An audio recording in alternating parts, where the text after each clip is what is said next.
Hey guys, welcome back to my YouTube channel unique classes.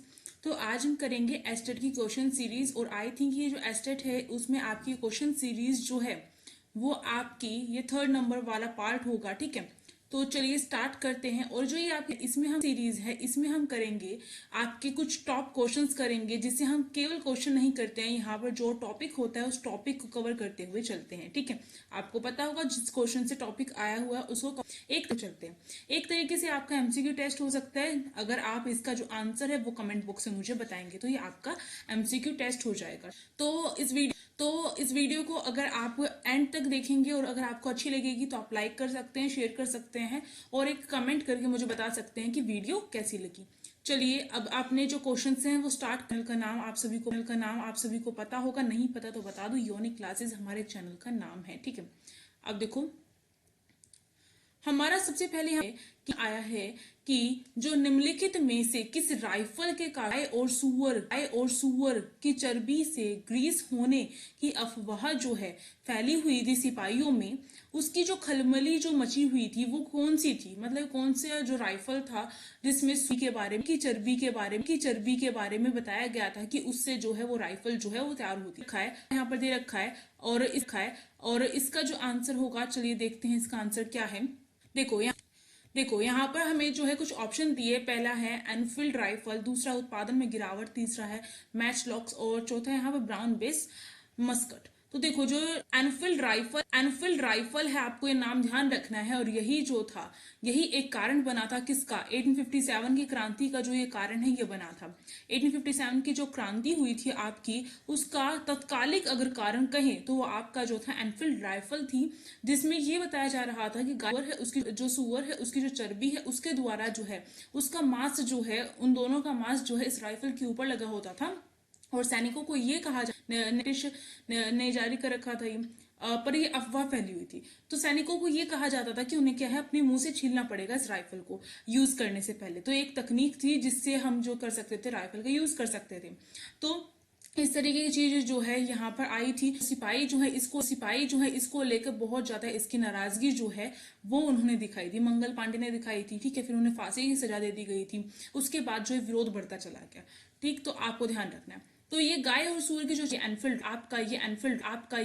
Rifle ही होगा। इसके बारे में थोड़ी सी और जानकारी प्राप्त कर लेते हैं। तो देखिए, ये जो चर्बी वाले जो कारतूस जिसे कहा जाता है या फिर राइफल कहा जाता है, ये 1857 का जो विद्रोह हुआ है इसका एक प्रमुख कारण है। जैसे मैंने आपको बताया, एनफील्ड राइफल के लिए जो है बारूद से जो कारतूस के जो मुद्दे हैं उसको लेकर बहुत सारे सिपाहियों ने क्या किया था, जो ब्रिटिश कंपनी है उसका विद्रोह किया था। ये कारण रहा था। इसी वजह एनफील्ड जो राइफल है उसके कारतूस और गाय की जो सूअर की चर्बी है वो लगी होती थी। ये जो है अफवाह फैली हुई थी और इस से जो है मना कर दिया था। क्यों? क्योंकि गाय जो है हिंदुओं की जो है बहुत पूज्य होती है और सूअर जो है जो मुस्लिम होते हैं उनकी बहुत पूज्य होता है। तो इस वजह से अब देखो इस घटना ने क्या किया, जो हिंदू और मुस्लिम हैं उन्होंने उन्होंने इसका विरोध किया।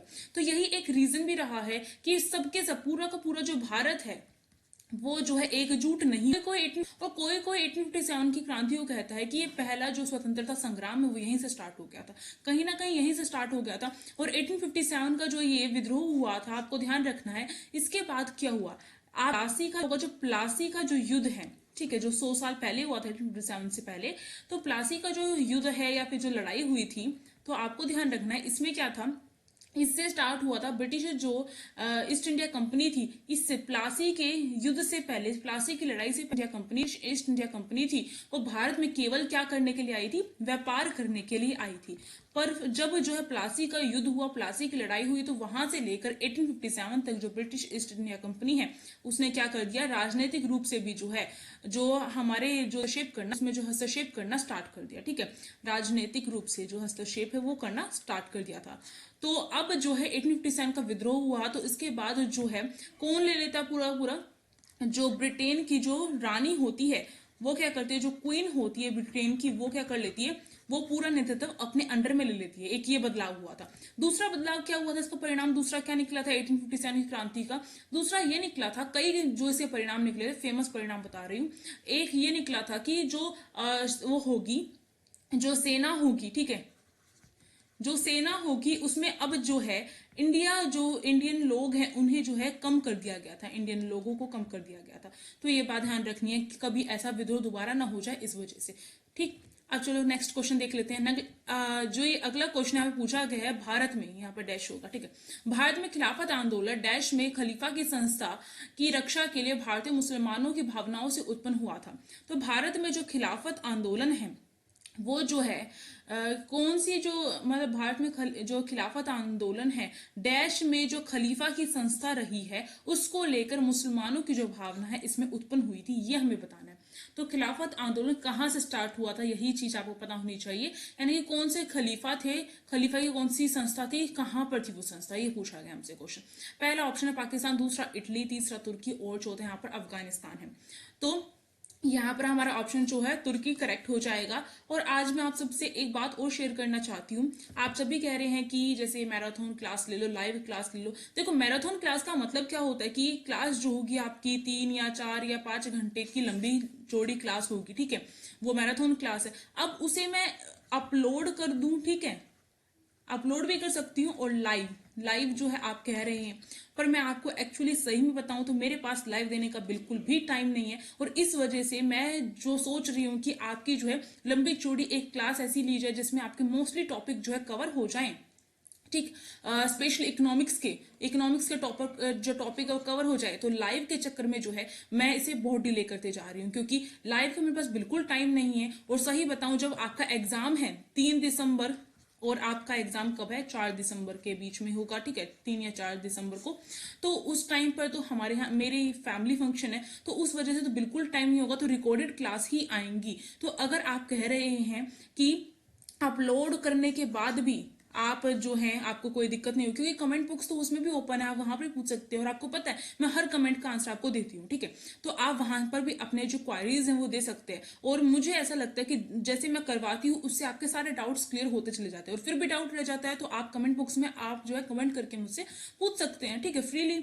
अब तो यहाँ पर जो है अपलोड ही मिलेगी आपको, लाइव क्लास नहीं मिलेगी। लाइव क्लास का ऑप्शन होता मेरे पास तो मैं आपको जो है जरूर देती लाइव क्लास, पर मेरे पास बिल्कुल टाइम नहीं है। और इस टाइम कमी की जो है अभी आप जो है जो मैं करवाना चाहती हूँ वो भी आप जो है अपना खोना दे, मैं ये सोच रही हूँ।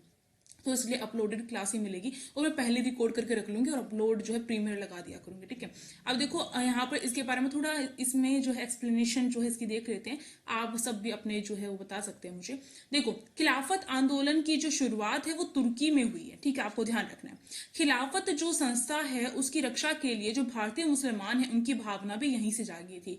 अब क्या हुआ था कि जो प्रथम विश्व युद्ध है, जो फर्स्ट वर्ल्ड वॉर हुआ था, उसमें क्या था, जो तुर्की है, तुर्की ने अंग्रेजों के खिलाफ क्या कर लिया था, जर्मनी और ऑस्ट्रिया का जो है गठबंधन बना लिया था, ठीक है। तो तुर्की जो है अंग्रेजों का विरोध कर रहा था और उसने जर्मनी और ऑस्ट्रिया के साथ एक गठबंधन बना लिया था। तो भारतीय मुसलमान जो है, आपको ध्यान रखना है, उसमें जो तुर्की का जो सुल्तान है उसको लेकर उसे जो है अपना एक आध्यात्मिक नेता मानते थे, जिसे जो है वो खलीफा मानते थे। ये बात भी आपको मुसलमान, तो भारतीय मुसलमान तुर्की के सुल्तान को क्या मानते थे, अपना आध्यात्मिक नेता, खलीफा मानते थे। युद्ध के बाद क्या हुआ, अंग्रेजों ने जो एक खलीफा है उसे क्या कर दिया, तुर्की में से हटा दिया, ठीक है, तुर्की से हटा दिया। अब जब ऐसा कदम उठाया गया अंग्रेजों के द्वारा, तो उस टाइम पे भारतीय जो मुसलमान हैं उनकी भावना जो है खलीफा के प्रति, क्योंकि वो खलीफा को बहुत अपना जो है आध्यात्मिक नेता मानते हैं, और उसी को जो है अंग्रेजों ने क्या कर दिया, तुर्की से हटा दिया। अब जो है यहाँ पर भारतीय मुसलमान और भारतीय मुसलमानों ने क्या किया, भारत के अंदर ही, आपको ध्यान रखना, भारत के अंदर ही जो खिलाफत आंदोलन है वो स्टार्ट कर दिया। और आप मुझे बताइए, जो असहयोग आंदोलन है, असहयोग आंदोलन और खिलाफत आंदोलन जो है वो कब जो है जुड़े थे, मुझे कमेंट बॉक्स में फटाफट बताओ। चलो अब नेक्स्ट क्वेश्चन देख लेते हैं। अगला क्वेश्चन यहाँ पर दे रखा है, रूसी क्रांतिकारी आंदोलन जो है, रूसी क्रांतिकारी आंदोलन सरकार के निम्नलिखित में से किस प्रणाली को समाप्त करने की मांग की थी। तो रूसी क्रांतिकारी जो है, जो आंदोलन हुआ था, उसमें सरकार की कौन सी चीज को समाप्त करना चाहते थे, समाप्त करने की, किस चीज को समाप्त करने की मांग उठी थी। पहला यहाँ पे अभिजात वर्ग है, दूसरा है लोकतंत्र, और चौथा है एक तंत्र, और चौथा है एक तंत्र। तो बताइए इसका आंसर क्या होगा, मुझे फटाफट कमेंट बॉक्स में, और ही दिया होगा, अभी तक बता ही दिया होगा। तो देखो यहाँ पर एक तंत्र इसका आंसर होगा, फोर्थ ऑप्शन करेक्ट होगा। एक तंत्र जो है यानी कि किसी एक का ही जब शासन होता है तो उस शासन को समाप्त करने की जो मांग है वो की जा रही थी रूसी क्रांतिकारियों के द्वारा, जो ये रूसी क्रांति हो रही थी, ठीक है। और अगर अब ज्वाइन नहीं किया, ग्रुप को ज्वाइन नहीं किया है, या फिर लिंक जो है प्लेलिस्ट की नहीं देखी है, प्लेलिस्ट चेक नहीं की है एस्टेट की, जैसे प्रीवियस ईयर जो प्लेलिस्ट बनाई गई है, ठीक है, प्रीवियस ईयर में भी इसी तरीके से क्वेश्चन करवाए गए हैं, ठीक, या फिर आपने ठीक है क्वेश्चन की है, ठीक है क्वेश्चन की है, ठीक है क्वेश्चन जो सीरीज चलाई जा रही है उसकी नहीं देखी है, प्लेलिस्ट जो चेक नहीं की है, सारी वीडियोज नहीं देखी है, तो उनका लिंक डिस्क्रिप्शन बॉक्स में जाओ और जाकर देख लो। एक मैराथन सीरीज के नाम से मैंने चलाई हुई क्लासेस, तो उसे भी देख सकते हो, इंपॉर्टेंट टॉपिक करवाए गए हैं। अब देखो, जो रूसी क्रांतिकारी आंदोलन हुआ था, उन्होंने क्या किया था, वो चाहते थे कि उनकी जो राजशाही है उसे वो खत्म कर दे, ठीक है, राजा का जो शासन है उसे खत्म कर दे, और सरकार में क्या करे, सरकार में समाजवादी जो रूप है वो लाया जाए। समाजवादी रूप, आपको ये पता होना चाहिए कि जो समाजवाद है उसकी धारणा कहाँ से आई है, यहीं से आई है, ठीक है, और चीन ने भी समाजवाद को अपना रखा है। और रूस, आपको पता है रूस अब किसका उत्तराधिकारी है, सोवियत संघ का, यूएसएसआर का जो है उत्तराधिकारी है ये। और इसमें जो था क्या फॉलो होता था, समाजवाद फॉलो होता था, ठीक है, आपको ध्यान रखना है। समाजवाद का मतलब है कि सरकार क्या करेगी, सरकार जो है कल्याण जो है ज्यादा करेगी, ठीक है, कल्याण को लेकर ही सारी चीजें जो है, जिससे जनता का कल्याण हो सके ऐसी चीजें ही सरकार जो है वो करेगी, ठीक है, ये चीज थी। अब देखो यहाँ पर समाजवादी रूप की मांग की जा रही थी कि सरकार में समाजवादी रूप आए, राजशाही हट जाए। तो वो बड़े जो है वो बड़े पैमाने पर अगर हम देखें तो किसको लेकर हुई थी, राजनीतिक और सामाजिक जो अशांति जो चल रही थी उसको लेकर हुई थी, और जो विशाल क्षेत्र हैं उसमें फैल गई थी। 1917 की क्रांति, आपको ध्यान रखना है कि 1917 की क्रांति है रूसी क्रांति, और इसमें जो है दो अलग अलग जो क्रांतियां हैं वो देखने को मिली है हमें। पहली जो है राष्ट्रिस्ट जो शासन है उसको हटाने के लिए हुई थी, और दूसरी जो है अंतिम जो सरकार का गठन है उसको लेकर हुई थी। और अक्टूबर जो क्रांति है, आपको ध्यान रखना है, एक बोल्शेविक क्रांति जो है वही है। अक्टूबर क्रांति जो है क्या बोल्शेविकों ने जो है क्या कर दिया था, अस्थायी सरकार से उखाड़ फेंका था, ये बात आपको ध्यान रखना है। तो अक्टूबर क्रांति बोल्शेविक क्रांति हुई थी रूसी क्रांति के अंतर्गत। अब नेक्स्ट क्वेश्चन देखो, अगला क्वेश्चन है भारतीय राष्ट्रीय कांग्रेस के संस्थापक कौन थे। तो भारतीय राष्ट्रीय कांग्रेस जो है उनके संस्थापक कौन थे, ठीक है, यानी किसने इनकी स्थापना की थी, ये यहाँ पर पूछा गया है। तो ये जो है आपका इंपॉर्टेंट क्वेश्चन है, यहाँ से जो है कांग्रेस को लेकर जो है क्वेश्चन आता है कि पहला की थी। पहला ऑप्शन यहाँ पर है जवाहरलाल नेहरू, दूसरा है ए.ओ. ह्यूम। तो यहाँ पर हमारे ऑप्शन फिर नीचे दे रखे हैं कि दूसरे वाला दे रखा, ना तो पहला यहाँ पे पहले आएगा, ना तो पहला और ना ही दूसरा, तीसरा केवल पहला, और चौथा यहाँ पर दे रखा है पहला और दूसरा दोनों। तो देखो जवाहरलाल नेहरू ने नहीं की थी, आपको ध्यान रखना है, जवाहरलाल नेहरू जो है पहले हमारे प्रधानमंत्री बने थे, ये बात आपको ध्यान रखनी है थे, पर इन्होंने जो है संस्था जो कांग्रेस की जो स्थापना है वो नहीं की थी। इसका फाउंडेशन का कार्य किसने किया था, ए.ओ. ह्यूम ने किया था। तो हमारा फर्स्ट जो ऑप्शन यहाँ पर करेक्ट हो जाएगा, ठीक। इसके बारे में थोड़ा और डिटेल में देख लेते हैं कांग्रेस पार्टी के बारे में। जैसे मैंने कहा आपको, इसकी जो स्थापना है या फिर इसका जो गठन है वो दिसंबर 1885 में हुआ था। इंपॉर्टेंट क्वेश्चन है, पूछा जाता है कई बार, कब हुआ था, दिसंबर 1885 में हुआ था। और यह जो है ग्रेट ब्रिटेन से स्वतंत्रता प्राप्ति के लिए जो है भारतीय आंदोलन में बहुत ज्यादा जो शामिल पार्टी हुई थी वो यही हुई थी हमारी, ठीक है। और इसकी जो स्थापना है किसने की थी, जैसे मैंने आपको बताया, इसकी जो स्थापना ए.ओ. ह्यूम ने की थी। और ये क्या थे, पूर्व ब्रिटिश से जो सिविल सेवक हैं वो थे, आपको ध्यान रखना है। ए.ओ. ह्यूम क्या थे, पूर्व ब्रिटिश सिविल सेवक थे, ठीक। तो ये बात भी ध्यान रखनी है, अपने इंडिया के नहीं थे। अब देखो यहाँ पर जो है ये कार्यकर्ता किसके थे, ब्रिटिश सिविल सेवक के थे। भारतीय जो राष्ट्रीय कांग्रेस है उसकी स्थापना तब हुई थी जब क्या है 1885 में हुई। पहली बात तो ये ध्यान रखनी है। दूसरा ध्यान रखना है इसके जो प्रतिनिधि कितने थे उस टाइम पर भाग लिया था जब इसकी स्थापना हुई थी। और कहां पर हुई थी ये, बंबई में, ठीक, यानी मुंबई अभी वर्तमान में। अब देखो इसके जो अध्यक्ष रहे हैं, पहले अध्यक्ष कौन रहे हैं ये भी पूछा जाता है, कब स्थापना हुई, किसने स्थापना की, और कितने प्रतिनिधि थे, कहां पर हुई थी, ठीक है। तो पहले अध्यक्ष थे कौन थे, इसके थे W.C. बैनर्जी, ठीक, आपको ध्यान रखना है। अब आगे अगला क्वेश्चन देखो, अगला क्वेश्चन यहाँ पर दे रखा हमें, रूसी क्रांति को डैश के रूप में भी जाना जाता है। तो जैसे मैंने बताया रूसी क्रांति को हम जो है अक्टूबर की क्रांति भी कहते हैं, इसे जो है बोल्शेविक क्रांति भी कहा जाता है, ठीक है, बोल्शेविक क्रांति भी कहा जाता है। तो यहाँ पर हमारा जो सेकंड ऑप्शन करेक्ट हो जाएगा, बोल्शेविक को जाना से जो है इसको जाना चाहता है। अब थोड़ा इसके बारे में थोड़ा देख लेते हैं। देखो जो रूसी क्रांति उसे बोल्शेविक के नाम से भी जानते हैं, ये तो हो गया।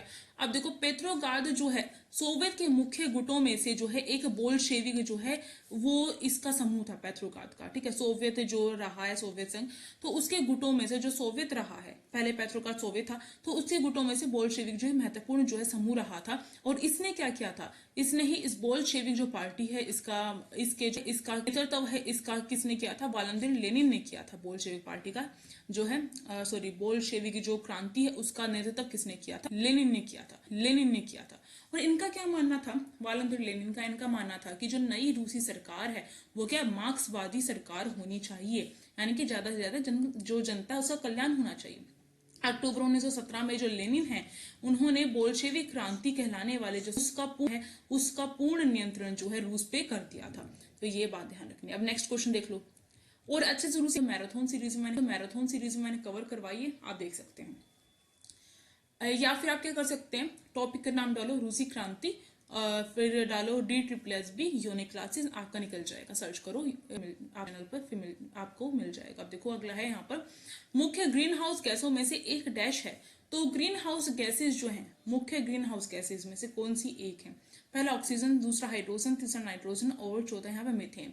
देखो जो आपको पता होगा ग्रीन हाउस गैसेज में कार्बन डाइऑक्साइड, मीथेन ये सारी आती है। तो मीथेन जो है बहुत अधिक मात्रा में जो है क्या करते हैं, ग्रीन हाउस गैसेज में अपना योगदान देती है। तो ये जो होगा इसका फोर्थ, ठीक। अगला क्वेश्चन देखो, अगला क्वेश्चन कह रहा है यहाँ पर निम्नलिखित में से कौन सा जो कारक है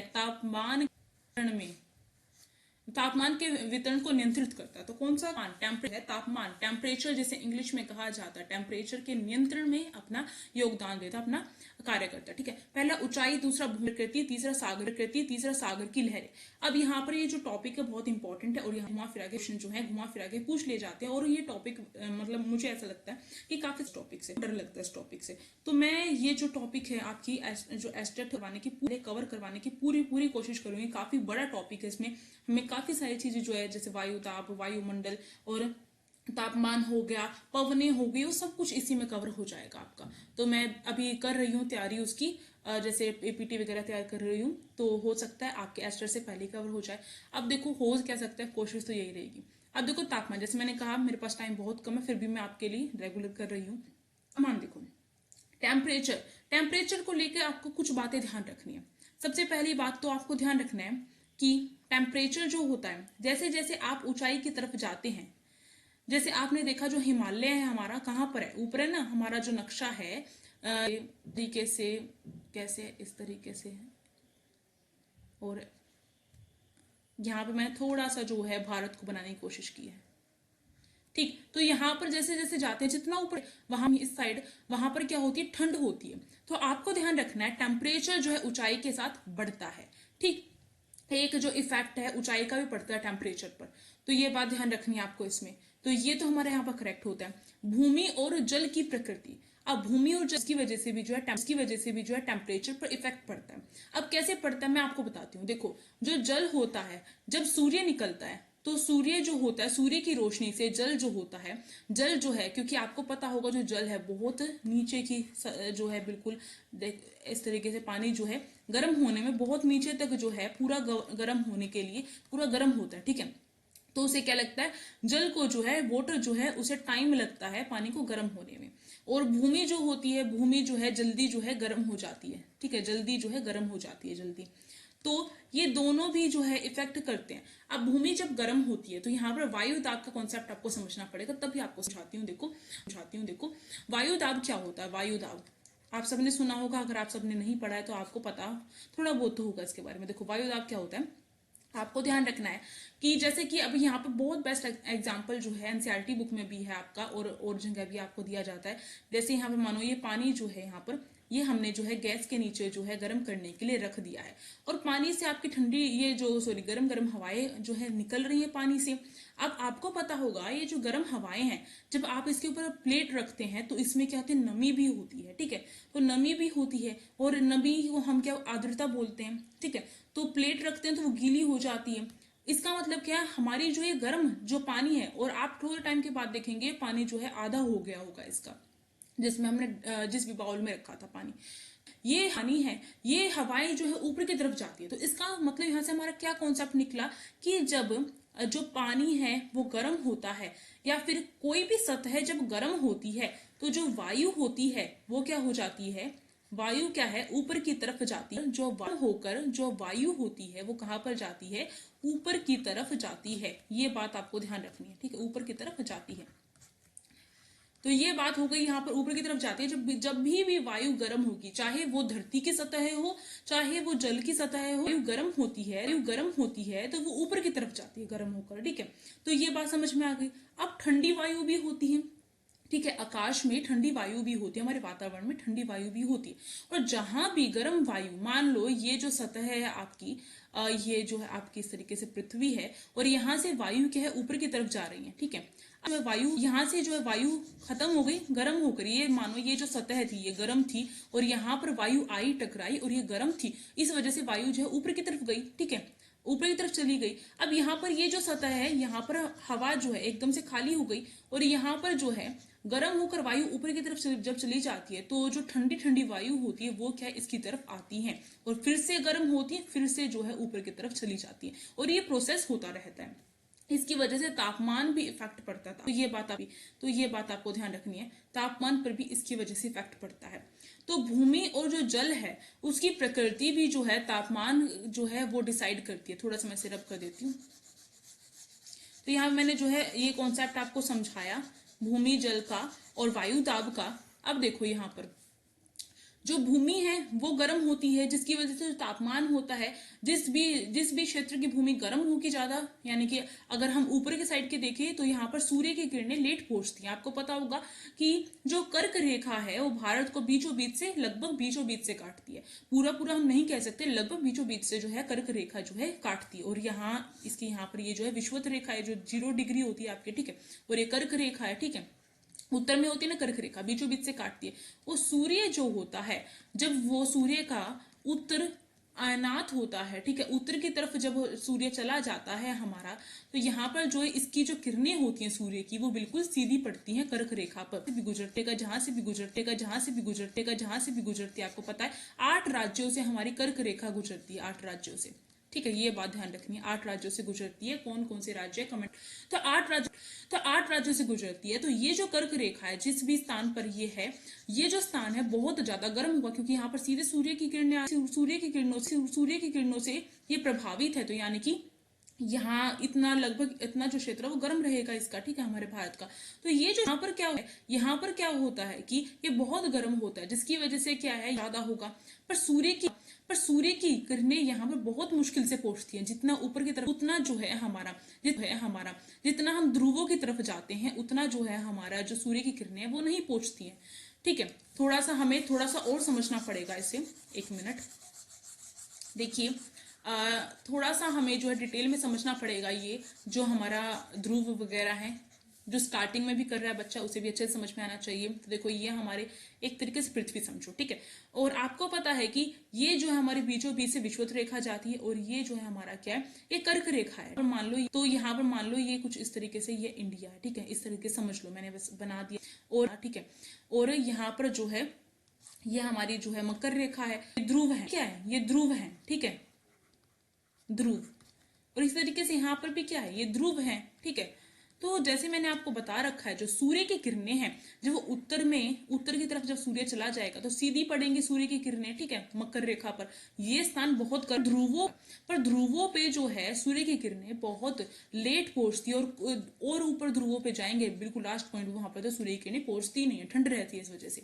तो ये जो है इस वजह से भी क्या इफेक्ट पड़ता है, भूमि और जल की जो प्रकृति है वो भी डिसाइड। अब जल का कौन सा, भूमि का तो हमने देख लिया कि कर्क रेखा वाले जो क्षेत्र वो गर्म रहेंगे, तापमान गर्म है वहां का। और ऊपर का देखेंगे हिमालय की साइड का, तो वो तापमान क्या है हमारा, यहाँ पर हमारा क्या होता है, ठंडा होता है, ठीक है, तापमान ज्यादा यहाँ पर क्या होता है, ज्यादा होता है हिमालय की साइड। अब ज्यादा कैसे होता है, देखो आपने देखा होगा, तापमान यहाँ पर हमारा क्या होगा, कम होगा। तापमान ज्यादा होने का मतलब है गर्मी और तापमान कम होने का मतलब क्या होता है, ठंड।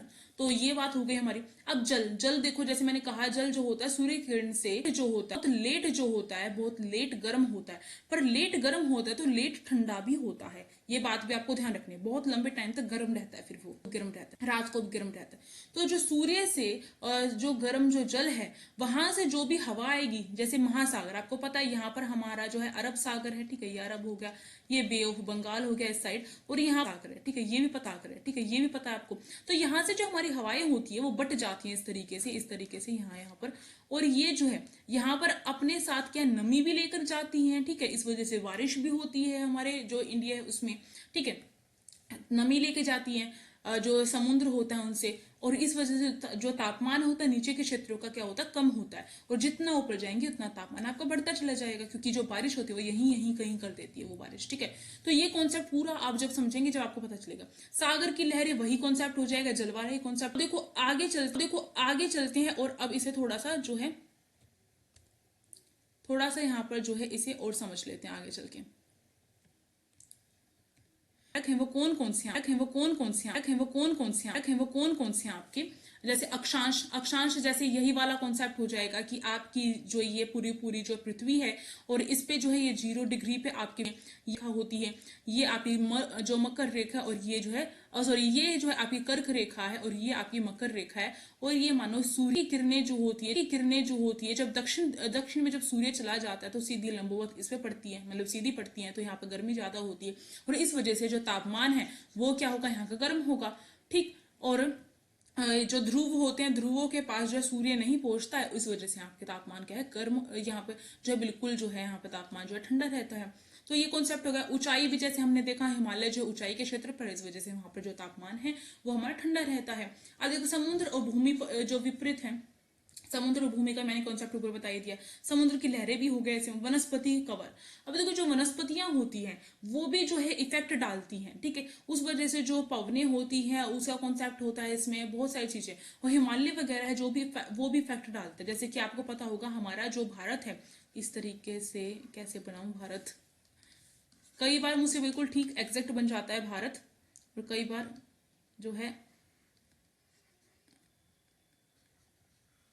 मानो ये भारत है, समझ लो, ठीक है, समझने के लिए है, ठीक। तो ये जो भारत है इसमें आप देखेंगे,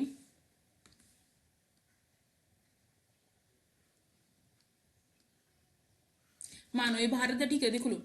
तो इसमें जो यहाँ पर जो है हिमालय है हमारे, ठीक है, इस तरीके से। और आपको पता होगा यहाँ पर तिब्बत का पठार है, हिमालय के ऊपर जो है, हिमालय के बाद जो है तिब्बत का पठार है। अगर हमारा जो जलवायु है, जो किस तरीके की मानी जाती है जलवायु हमारे भारत की, वो मानी जाती है जो उपोष्ण कटिबंध। उपोष्ण का मतलब होता है उष्ण, ठीक है, उष्ण प्लस में शीतोष्ण, दोनों जलवायु मानी जाती है, ठीक है। पर यहाँ पर मोस्टली जो है उष्ण कटिबंध जलवायु मानी जाती है। क्यों मानी जाती है, क्योंकि हमारे भारत का जो है जलवायु हो, गर्म जो जलवायु वो रहती है। पर अगर यहाँ पे पठार नहीं होते, ये पर्वत नहीं होते, तो क्या होता, जो ठंडी पवनें हैं वो डायरेक्ट आती है और बहुत ठंड होती है हमारे भारत में, तो इसका इफेक्ट भी पड़ता है। तो ये तो हमने देख लिया बहुत डिटेल में, ये वाला जो था आपका। अब चलो नेक्स्ट वाला क्वेश्चन देखते हैं फटाफट, काफी टाइम हमने इसमें लगा दिया अपना, तो आई होप आपको क्लियर हुआ हो, अच्छे से क्लियर हुआ होगा टॉपिक। वायुमंडलीय किस परत में ओजोन की जो है साधारणता जो है पाई जाती है। तो वायुमंडल की कौन लेयर है वो पाई जाती है, आपको ये बताना है। पहला मध्य मंडल, दूसरा यहाँ पे सब जो समताप मंडल, तीसरा यहाँ पे शोभ मंडल, और चौथे यहाँ पर जो है वही मंडल दे रखा है। देखो शोभ मंडल सबसे पहली होती है आपकी परत, इसमें तो नहीं होता, इसमें तो मौसम की सारी घटनाएं जो है वो होती है, ओला वृष्टि बादल वगैरह, ठीक है। समताप मंडल में क्या होता है, ओजोन की परत पाई जाती है।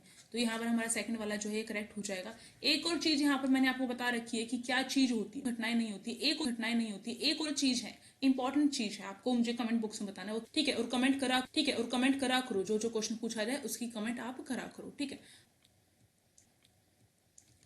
अगला हमें उपोष्ण उच्च दाब पेटी दोनों गोलार्ध में डली हुई है, बीच फैली हुई है। तो बताओ कौन से अक्षांश के बीच में फैली हुई है उष्ण, दोनों गोलार्ध है। दोनों गोलार्ध का मतलब ये है, ये हमारी विषुवत रेखा है। और ये जो है उपोषण जो है, ये हमारी दाब पेटी है, ये वाला नॉर्थ हो जाएगा, ये हमारा जो है ठीक है, नॉर्थ गोलार्ध और दक्षिणी गोलार्ध आएगा, ठीक है, दक्षिणी गोलार्ध आएगा, ठीक है, दक्षिणी गोलार्ध हो जाएगा। तो इन दोनों में जो है कौन सी डिग्री से कौन सी डिग्री तक फैली हुई है, ठीक, ये क्वेश्चन यहाँ पर हमसे पूछा गया है। आंसर क्या होगा आपका, आंसर क्या होगा आपका, मुझे जल्दी से बताओ फटाफट कमेंट बॉक्स में। और इसके देख लेते हैं। देखो आप है आपका वो 25 डिग्री से जो 35 डिग्री अक्षांश है उसमें फैला हुआ, तो आपका उत्तरी गोलार्ध की बात की जाए चाहे दक्षिणी गोलार्ध की बात की जाए, दोनों में जो है 25 डिग्री से एनपीटी का जो निर्माण है वो उष्णकटिबंधीय ऊंचाई जो है उसके, और इन पेटियों के बारे में हम जो है अच्छे से डिटेल में जो मैं आपको बता रही हूँ ना, जल्दी उसमें सारी चीजें कवर करवाने वाली हूँ, तो उस वीडियो को देखना। जो भूमध्य रेखीय जो क्षेत्र है उसकी जो हवा है वो क्या होते हैं, भूमध्य रेखा जो है आपको पता होगा, विषुवत रेखा कोई कहते हैं, इक्वेटर कोई, उसमें जो हवा पृथ्वी के घूमने के कारण क्या होता है, यहाँ पर ये जो पेटियां हैं, पृथ्वी हमारी जो घूमती है अपने एक्सिस पर, उसकी वजह से इन पेटियों का निर्माण होता है। जैसे मैंने कल में पढ़ेंगे, जैसे मैंने कहा, बस आपको ध्यान रखना है उपोषण जो उच्च दाब पेटी है ये 25 से 35 डिग्री की होती है, और ये अश्व जो है वहां पर इसको अश्व अक्षांश पे कहा जाता है। और क्यों कहा जाता है, कई बार ये क्वेश्चन होता है जो वायु होती है, जो ये उच्च दाब वायु दाब क्या होता है वायु दाब यहाँ पर, जिसकी वजह से जो अश्व होते थे पहले के टाइम में उनमें जो है अश्व को ढोकर लेके जाया जाता था। अब अश्वों का भार ज्यादा हो जाता था, हवा रही है। अगर आप देखो, आप साइकिल चला रहे हैं और उसी दिशा में से हवा आ रही है, तो आपको बहुत जोर लगाना पड़ेगा। एक और एग्जांपल देती हूँ। आपने जो है चिड़ी बल्ला खेला होगा, ठीक है, रैकेट शटल है वो, और जो शटल है वो वाला जो गेम है क्या बोलते हैं उसे, तो वो खेला होगा चिड़ी, जिस साइड से हवा आती है उस साइड से आप जो है जो चिड़ी मारने में बहुत ज्यादा आपको ताकत लगती है, ऐसा लगता है हवा को ही हम मार रहे हैं। जिस आप कहते हैं हवा चल रही है, तो इस वजह से खेला नहीं जा रहा है। तो आप जो जहां पर आप जो है काम कर रहे हैं, जिस दिशा में, वहीं से जो है हवा आती है वायु आती है, तो वहां पर क्या होता है, वहां पर हमें जाता है। तो इसी वजह से जो जहाज है, जहाजों को इस दिशा में लेके जाना, और इस दिशा से हवा आ रही है हमारी, ठीक है, तो इसका मतलब क्या है, यहाँ पर ज्यादा, तो इसका मतलब लगेगा, तो इसका मतलब जो अश्व है, जो घोड़े हैं, उन्हें ढोकर लेके जाया जाता था, उन्हें क्या करने के लिए, तो हल्का करने के लिए, क्योंकि भारीपन लगेगा जहाज में अगर जो है वायु इस दिशा को जो सागर वगैरह होता है उसमें जो है फेंक देते थे अपने अश्वों को। तो इस वजह से ये जो अक्षांश है यहाँ पर अश्व अक्ष से इसे जो अश्व अक्षांश जो है लोगों ने इसका नाम दे रखा था, ठीक है। अब नेक्स्ट क्वेश्चन देखते हैं। नेक्स्ट क्वेश्चन कुछ नहीं है, आपके कंप्लीट होती है और हमने बहुत चीजें यहाँ पर सीखी है, और ये जो वायु दाब वाला आपका कॉन्सेप्ट है रह गया है अच्छे से करना, ठीक है। और जल इंपॉर्टेंट है, आपकी इंपॉर्टेंट है, जलवायु से भी काफी क्वेश्चन आते हैं, वायु दाब से भी काफी क्वेश्चन आते हैं। आपका कौन सा टॉपिक है आपका, इसी में पेटी आ जाएगा आपका, होती है वायु दाब की पेटियां हो गई, और आपका इसी के अंदर जो है जो असम वाला क्वेश्चन एक पूछा गया था, वो भी इसी में कवर होगा। काफी सारी चीजें यहाँ पर कवर होने वाली है। जो पवने हैं आपकी, पिछुआ पवने हो गई, ठीक है, इस तरीके से पछुआ पवने और व्यापारिक पवने, ये सारे जो है इसी के अंदर कॉन्सेप्ट होगा, और इसकी मैं अभी तैयारी कर रही हूँ, आपकी पीपीटी वगैरह तैयार कर रही हूँ, क्योंकि ये जो है आपको कैसे पढ़ाया जाएगा, ये आपको जो है जो पिक्चर्स वगैरह दिखाकर आपको अच्छे समझ में आएगा, तो इसलिए मैं उसकी तैयारी कर रही हूँ। तो अगर ये वीडियो अच्छी लगी और आप मुझे सपोर्ट करना चाहते हैं, तो आप लाइक कर सकते हैं, शेयर कर सकते हैं, अपने फ्रेंड्स में शेयर करो भाई। अब इतनी मेहनत आपके लिए की जा रही है, देखो फंक्शन होने के बाद भी मैं जो हूँ आपके लिए इतनी ज्यादा मेहनत कर रही हूँ, तो आपको भी जो है थोड़ा सा तो आपका भी बनता है, आपको शेयर करना अपने फ्रेंड्स के पास, शेयर करो, सब्सक्राइब करो मेरे चैनल को, और जो है बेल आइकन को प्रेस करो, साथ में क्या करो, टेलीग्राम ग्रुप को ज्वाइन कर लो, जिससे आपको वीडियोस की नोटिफिकेशन मिलती रहे। अब जो है हम नेक्स्ट क्लास में जो है मिलेंगे, तब तक के लिए पढ़ते रहो। Thank you for watching this video, और चैनल का नाम है यूनिक क्लासेस।